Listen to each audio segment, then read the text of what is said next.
The wind off Lake Michigan howled like a wounded animal, rattling the frosted windows of the Rusty Kettle. But Mia Coleman didn't have time to shiver. She had tables to clear and a brother to keep alive. She wiped down table 4 with a rag that smelled of bleach and old coffee, her gaze flickering to the clock above the kitchen pass. 8:45 p.m. 15 minutes until her double shift finally ended. Her hand brushed against her apron pocket, feeling the hollow plastic of Leo's empty inhaler. She needed $45 by tonight to buy a refill at the 24-hour pharmacy, or her 5-year-old brother risked another attack in this brutal Chicago freeze.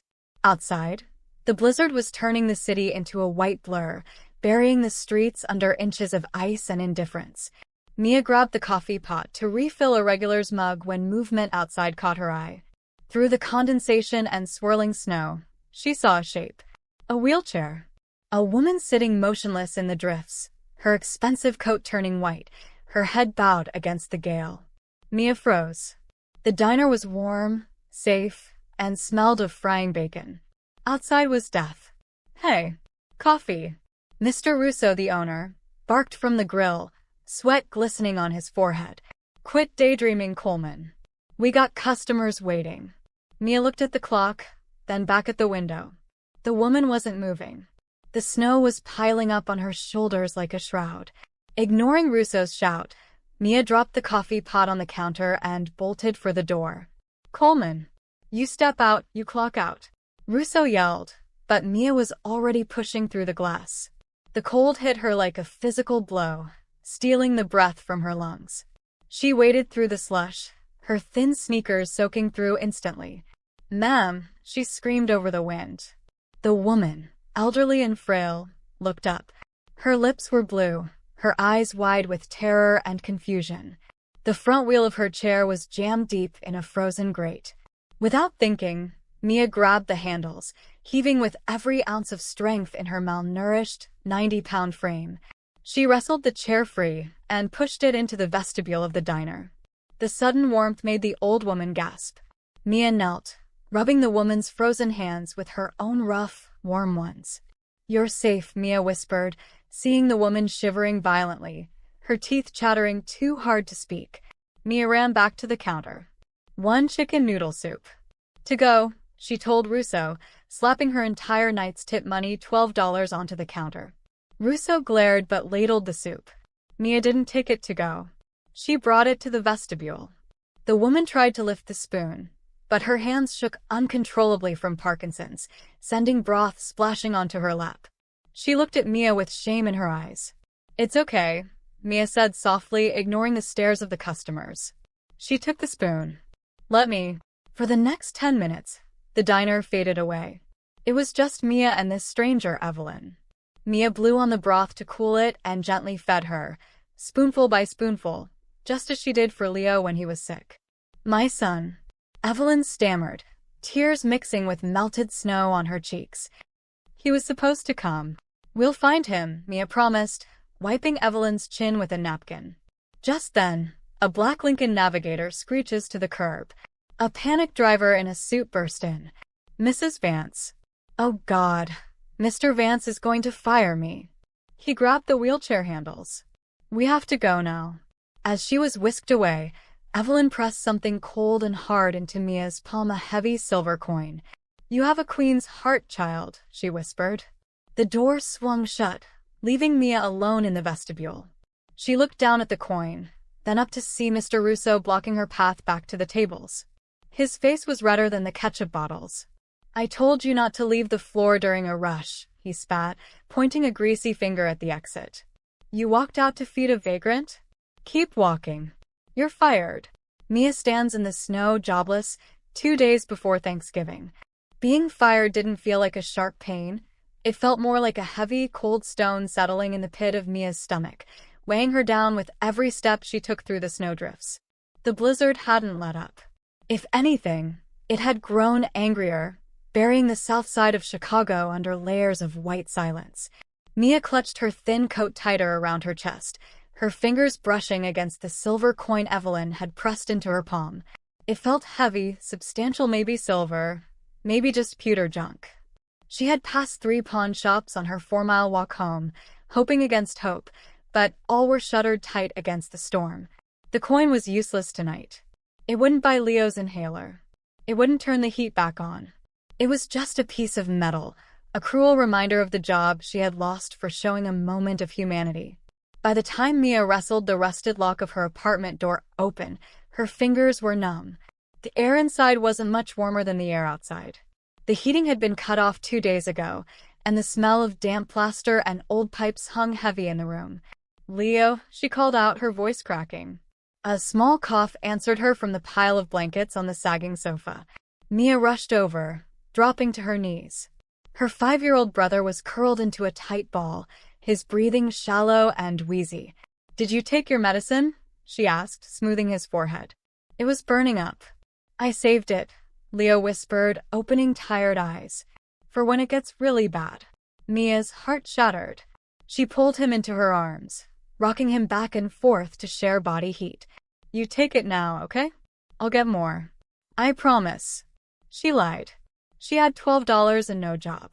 She spent the next hour melting snow on a hot plate, the only appliance that still worked to make them tea, trying to ignore the gnawing hunger in her own belly. She looked around the room, peeling wallpaper, a bucket catching drips from the ceiling, the empty fridge. This was rock bottom. She was 19, alone, and she had failed him. She buried her face in her hands, the tears finally coming, hot and stinging against her frozen skin. Then a knock echoed through the small apartment. Sharp, authoritative. Not the banging of the landlord demanding rent, but a precise, confident rap. Mia wiped her eyes, panic rising. "Police? Child services?" She moved to the door, peering through the peephole. All she saw was a dark silhouette. Trembling, she unlocked it, keeping the chain on. "Who is it?" "Mia Coleman?" A deep voice. "My name is Lucas Vance. I believe you met my mother, Evelyn, tonight." Mia froze. The son. The man who had forgotten his mother in a blizzard. Anger flared, hot and sudden, overriding her fear. She undid the chain and swung the door open. Lucas Vance stood there, looking like he had stepped out of a magazine and into a nightmare. He wore a charcoal wool coat that probably cost more than this entire building, his leather gloves pristine, his shoes polished to a mirror shine despite the slush. But his face, it was pale, his eyes scanning the squalor of her hallway with a mixture of shock and horror. "You have some nerve coming here," Mia said, blocking his view of Leo. "She's safe, if that's what you're asking." "No thanks to you." Lucas didn't flinch at her tone. He looked at her wet sneakers, her shivering frame, the vapor of her breath in the unheated room. "I know," he said quietly. "I saw the security footage from the bank across the street. I saw what you did. You stayed with her when everyone else walked by. You fed her." He reached into his coat pocket and pulled out a thick envelope. "I came to thank you. And to apologize." He held it out. "There's $5,000 in here. Consider it a reward." $5,000. The number rang in Mia's ears. That was rent for 6 months. That was heat. That was Leo's medicine for a year. Her hand twitched, instinctively wanting to grab it. But then she looked at Lucas, at the way he held the money out, like a shield, like a transaction to clear his conscience, like she was a vending machine he could put coins into to buy forgiveness. "I didn't do it for money," Mia said, her voice shaking but firm. She stepped back. "And I don't want your charity. Keep it." Lucas blinked, genuinely stunned. He looked at the envelope, then back at her. "Miss Coleman, look around you. You're freezing."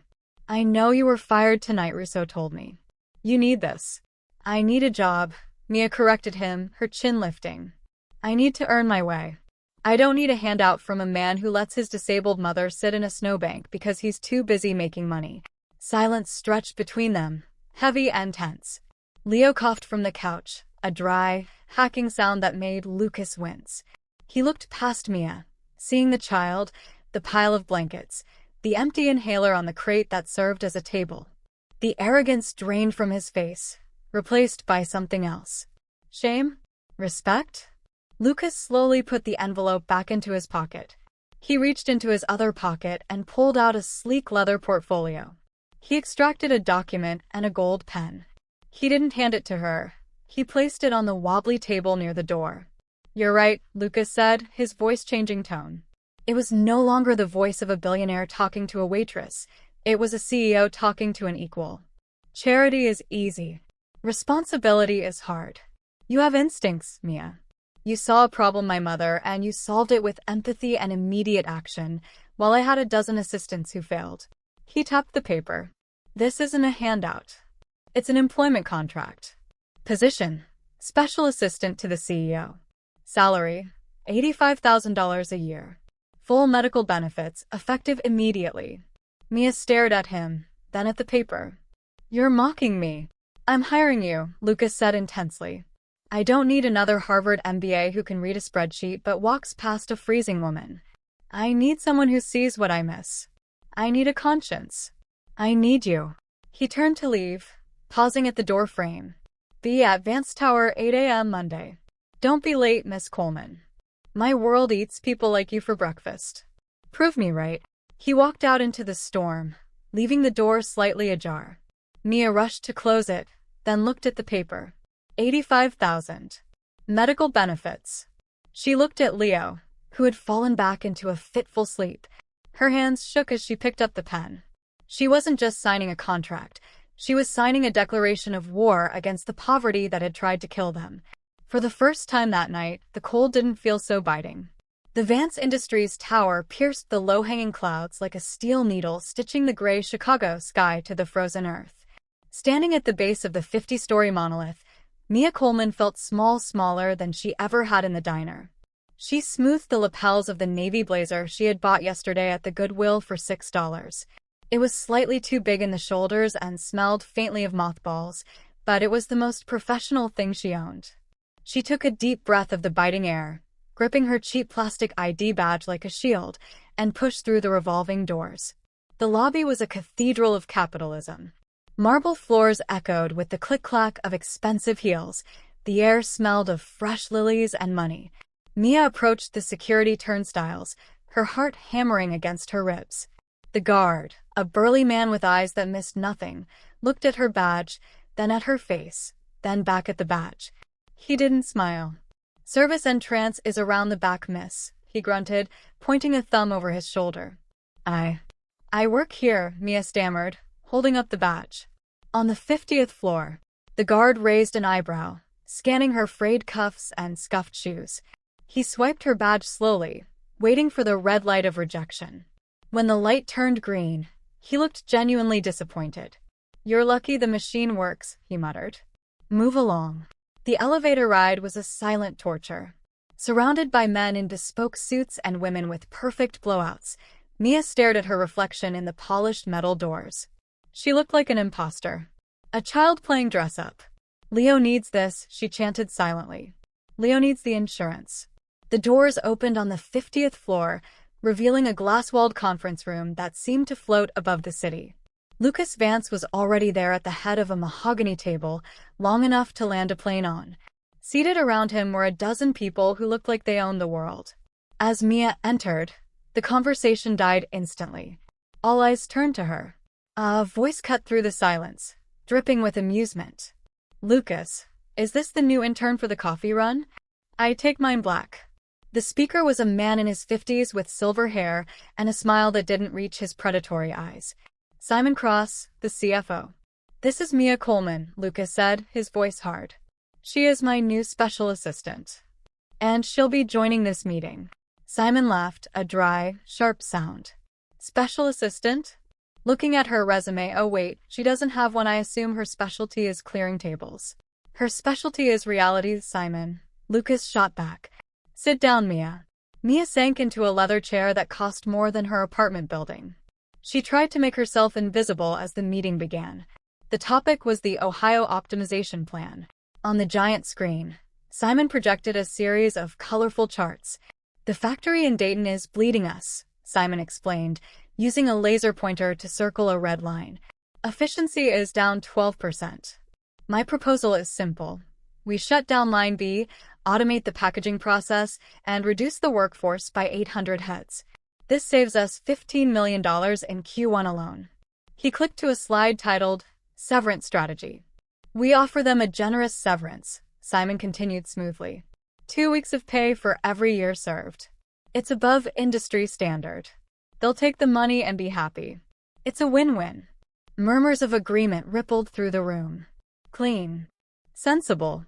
Good for the stock price. Mia looked at the numbers on the screen. She didn't see profit margins. She saw the math she did every night at her kitchen table. She saw the heating bill. She saw the cost of inhalers.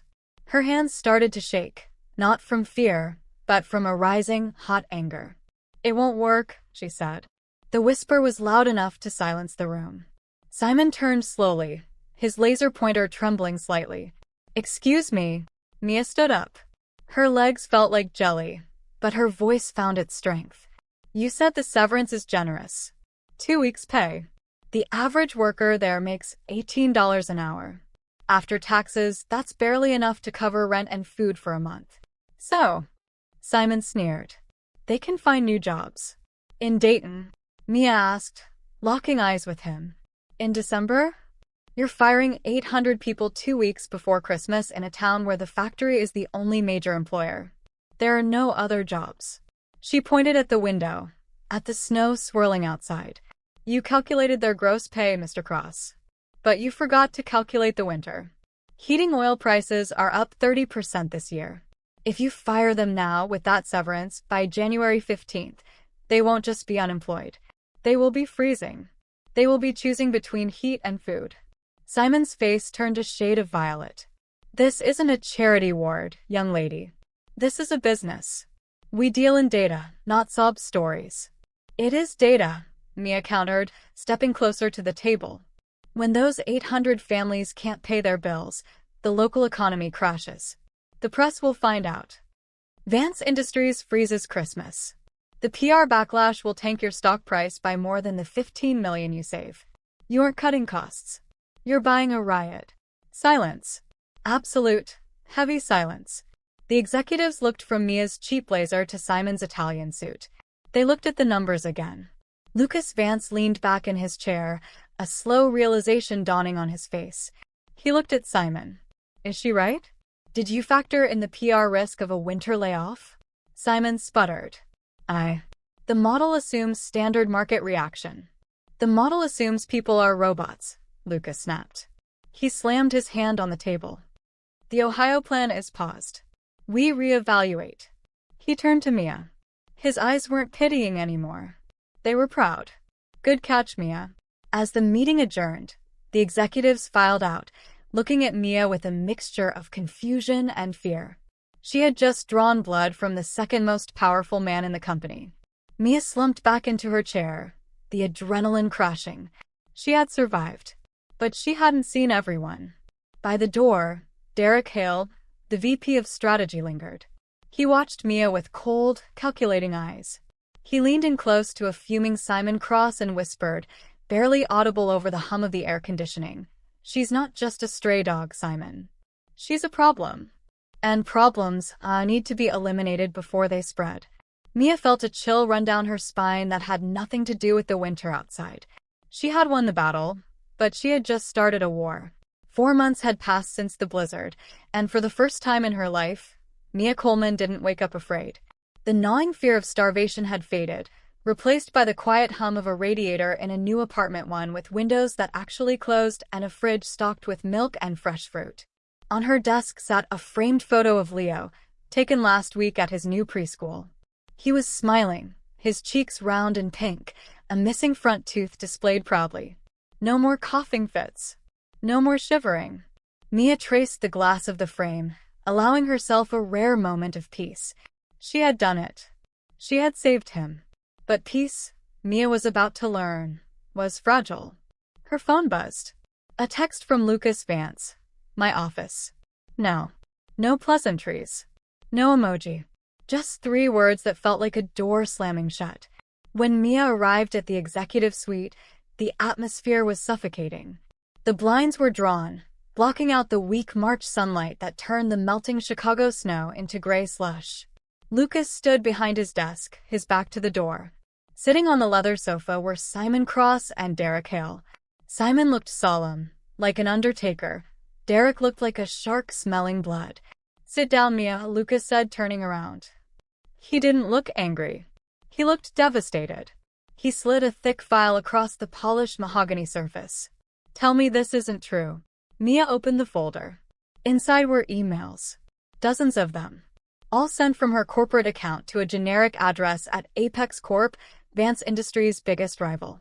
The subject line, Project Aurora, Final Bid Strategy. Apex undercut our bid for the government contract by exactly $50,000 this morning, Derek Hale said, his voice smooth as silk. We lost a $200 million deal. And these logs show exactly how they knew our price. Mia felt the blood drain from her face. I didn't send these. I don't even have clearance for Project Aurora. You don't, Derek agreed. But the emails were sent using your login credentials. At 2 a.m. last Friday. Traced directly to the IP address of your new apartment. 2 a.m.? Mia shook her head, panic rising in her throat. I was asleep. My laptop wasn't even on. It's an old refurbished Dell, half the keys stick. I use it to watch cartoons with Leo, not to hack corporate secrets. Simon Cross leaned forward, resting his elbows on his knees. Let's be adults here, Mia. We know your situation. You grew up without. He said the word like it was a disease. When people from your background see numbers like this, instinct takes over. Loyalty is a luxury for the rich, isn't it? But survival? That's in your blood. How much did they pay you? 50 grand? 100. I am not a thief, Mia shouted, standing up. I stood in this room 4 months ago and saved you from a PR disaster because I care about people. You think I'd throw that away for a payoff? The data doesn't lie, Mia, Lucas said softly. He looked at her, searching for the girl who fed his mother in the snow. But the evidence was a brick wall between them. The IP match is exact. The timestamps match. Everything points to you. Then the everything is wrong. Mia pleaded. Lucas, please. You said you hired me because I have instincts. Use yours. Do you really think I did this? Lucas closed his eyes, rubbing his temples. The silence in the room was deafening. Simon checked his watch, looking bored. Derek smirked, a tiny fleeting expression that only Mia saw. I can't ignore the evidence, Mia, Lucas said finally, his voice cracking. I have a fiduciary duty to the board. Pending a full investigation, you are suspended without pay. Effective immediately. Suspended, Mia whispered. But my rent. Leo's insurance. You have 72 hours, Lucas continued, hardening his tone to mask his pain. If you can prove this wasn't you by Monday morning, I have to hand this file to the FBI. Corporate espionage carries a 10-year sentence. He looked away. Get her out of here. 2 security guards stepped forward, the same ones who used to wave at her in the lobby. Now, they gripped her arms like she was a violent criminal. As they marched her to the elevator, past the staring eyes of the secretaries and analysts, Mia felt naked. The shame burned hotter than the cold outside. Just before the elevator doors slid shut, she looked back. Simon Cross was smiling. It wasn't a smile of justice. It was the smile of a predator who had finally crushed the pest that dared to enter his territory. Mia stepped out onto the sidewalk, the slush soaking her shoes. She had no job, no paycheck coming. And in 3 days, she might have no freedom. The skyscraper loomed above her, not as a beacon of hope, but as a tombstone. Mia didn't go to a lawyer. She couldn't afford one, and a public defender wouldn't care enough to fight a billion-dollar corporation. Instead, instinctively, she took a cab to the only place where she had felt seen, not judged, the Vance estate. She found Evelyn in the greenhouse, surrounded by orchids that cost more than Mia's education. The old woman was sitting in her wheelchair, a blanket over her lap, filling out the New York Times Sunday crossword puzzle with a fountain pen. Not a pencil, a pen. It was a small detail Mia had missed before, a hint of a mind that didn't make mistakes. I'm sorry to barge in, Mia choked out, standing in the doorway, her eyes red and swollen. I wanted to say goodbye before everything falls apart. Evelyn didn't look up from her puzzle. 72 hours is a long time, Mia. Why are you acting like the verdict is already in? Because the evidence is perfect, Mia sobbed, sinking onto a garden bench. They have logs. They have my IP address. I'm just a waitress from the South Side. Who's going to believe me over a server log? Evelyn stopped writing. She capped her pen with a sharp click that echoed in the glass room. She spun her wheelchair around, and for the first time, Mia saw the tremor in her hands vanish. The watery, confused gaze of the blizzard night was gone, replaced by eyes as sharp as cut diamonds. "Stop crying, child," Evelyn commanded. Her voice had dropped an octave. It wasn't the voice of a grandmother. It was the voice of authority. "I didn't spend 30 years as the state's chief auditor to let a couple of amateur greedy boys cook the books in my son's company." Mia blinked, stunned. "Chief auditor? But you thought I was just a senile old lady with Parkinson's?" Evelyn smirked. "Parkinson's shakes my hands, Mia, not my brain. I put away mobsters who hid money better than Simon Cross ever could. Now, dry your face. We have work to do." Evelyn wheeled herself briskly out of the greenhouse, shouting for her butler. "Jenkins, get the car. And call that boy from IT, the one with the blue hair and the honest face. Benji." Within an hour, the estate's library had been transformed into a war room. Benji arrived looking terrified, clutching his laptop, but relaxed when he saw Mia. "I knew it wasn't you," he said fast. "But they locked me out of the main server." "Then break back in," Evelyn ordered, spreading old ledgers and financial reports across the oak table. "You trace the digital footprint. I'll follow the money. People lie, servers lie, but money? Money leaves a trail like a slug leaving slime." The night wore on. Pizza boxes piled up next to stacks of paper. While Benji typed furiously, bypassing firewalls, Evelyn worked with a terrifying focus. She cross-referenced Derek Hale's travel expenses with Simon Cross's consulting payouts. "Got it," Benji whispered at 3:15 a.m. "I found a ghost process running on your laptop's background, Mia. It's a remote access Trojan. Someone installed it physically." "Physically?" Mia frowned. "But nobody touches my laptop except..." She froze. "Last week, I brought it to the office to print insurance forms. Derek borrowed it for 2 minutes to check a file because his tablet died. That's our how," Evelyn said, slamming a file shut. "And here is our why." She spun a document toward them. Her finger, shaking slightly but determined, pointed to a transaction. "Derek Hale owns a shell company called Polaris Consulting, registered in the Cayman Islands. Look at this transfer. $200,000 deposited 4 hours after the Apex bid was leaked." "Who paid him?" Mia asked, leaning in. "A holding company," Evelyn explained. "But look at the board of directors for the holding company. One name stands out, the brother-in-law of the CEO of Apex Corporation." The pieces clicked together. It wasn't just a frame-up. It was a sale. Derek and Simon had sold the bid to the rival and used Mia as the scapegoat to cover their tracks. Evelyn sat back, a look of grim satisfaction on her face. She looked at Mia, who was staring at the evidence with a mix of horror and relief.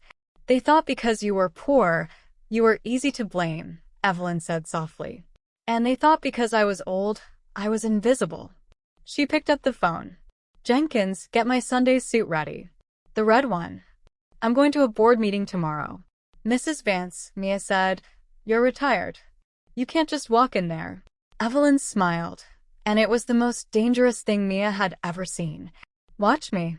Tomorrow, they're going to learn that they didn't just mess with a waitress. They messed with the wrong family." The boardroom was silent, the air thick with the smell of expensive cologne and the suffocating weight of impending victory for Simon Cross. He sat at the right hand of Lucas Vance, tapping his gold pen on the table, checking the clock. 8:59 a.m. 1 minute until the deadline expired. 1 minute until Mia Coleman was officially erased from Vance Industries. "It's time, Lucas," Simon said, his voice feigning regret. "We have to protect the firm. Call security." Lucas stared at the door, his face gray, his hand hovering over the phone. He looked like a man about to sign a death warrant for his own conscience. Then, the double doors didn't just open, they swung wide with a force that startled the entire table. Mia Coleman walked in. She wasn't wearing her oversized thrift store blazer. She wore a simple, fitted suit, her head held high. But she wasn't alone. She was pushing a wheelchair. And in that chair sat Evelyn Vance, wearing a crimson suit that looked like armor, her silver hair pulled back in a severe, elegant bun. Simon stood up, his face flushing red. "This is a restricted meeting. Security. Get that girl and her baggage out of here." "Sit down, Simon." Evelyn's voice cut through the room like a whip crack. It wasn't loud, but it carried absolute, terrifying authority. "I hired you in 1998 because you were good at math. I'm firing you today because you're bad at ethics." Simon blinked, stunned. "Evelyn? You're confused. You should be resting. And you should be checking your offshore accounts more carefully," Evelyn retorted. She signaled to Benji, who stepped out from behind her, connecting his laptop to the main projector. The screen flickered to life. It didn't show revenue charts. It showed a bank transfer. "Polaris Consulting, Cayman Islands," Evelyn narrated as the room gasped.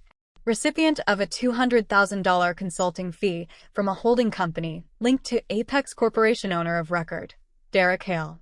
Derek, sitting at the end of the table, went pale as a sheet. "And the method?" Mia stepped forward, her voice steady. "Benji." The screen changed to a code log. "Remote access Trojan," Mia explained. "Installed physically on my laptop last Tuesday. The timestamp matches the exact 10 minutes Derek borrowed my computer in the copy room." Mia looked directly at Lucas. "I didn't steal your data, Lucas. They sold it. And they used my zip code and my bank account balance to make you believe I was the criminal. They thought because I was poor, I was easy to blame. But integrity doesn't cost money." Lucas stood up slowly. He looked at the screen, then at Simon and Derek. The betrayal in his eyes hardened into cold fury. "Is this true?" Simon opened his mouth, but no sound came out. Derek was already shaking his head, looking for an exit. "Get out," Lucas whispered. Then he roared, "Get out.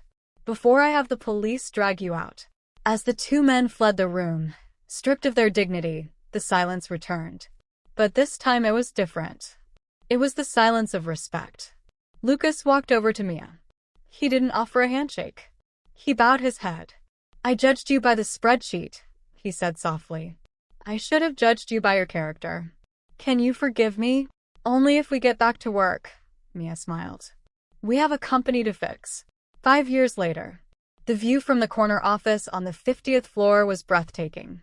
Mia Coleman, the vice president of social impact, stood looking out at the Chicago skyline. The city that once tried to freeze her to death now sparkled below her. On her desk sat a framed photo. Mia Leo, now 10 and captain of his soccer team, and Evelyn, laughing in the greenhouse. Mia touched the silver coin in her pocket, the same one Evelyn had given her that snowy night. It wasn't just a coin. It was a reminder. She turned back to her team of analysts, young, diverse, hungry for change. "Remember," Mia told them, echoing the lesson she learned in the blizzard. "We don't look at people as data points. We look at them as potential. Because you never know who might save you in a storm." She smiled, ready for the next meeting. They thought power wore a suit. They forgot that true power wears kindness. From a single bowl of soup in a blinding blizzard to a legacy of leadership, Mia and Evelyn's journey reminds us that the warmth of compassion is the only force strong enough to melt the ice of prejudice. We learned today that true nobility isn't found in a corner office or a designer suit, but in the humble hand extended to a stranger when the world looks away. As you continue your day, may this story inspire you to look past the surface and see the dignity in everyone you meet, because kindness is the one investment that never fails to return to us.